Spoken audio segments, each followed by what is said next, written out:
शुभमुरारिसुरार्चितलिङ्गं निर्मलभासितशोभितलिङ्गम्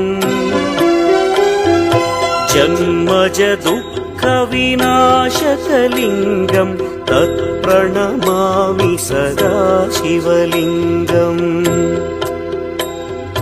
देवमुनिप्रवरार्चितलिङ्गं कामदहन करुणाकरलिङ्गम् रावणदर्पविनाशकलिङ्गं तत्प्रणमामि सदा शिवलिङ्गम्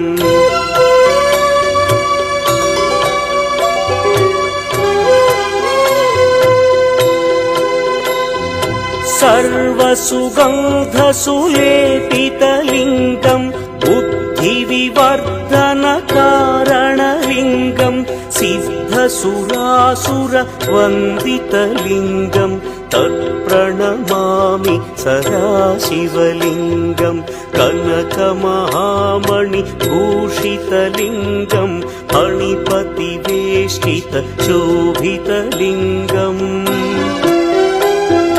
दक्षसुयज्ञविनाशनलिङ्गं तत्प्रणमामि सदा शिवलिङ्गम् कुङ्कुमचन्दनलेपि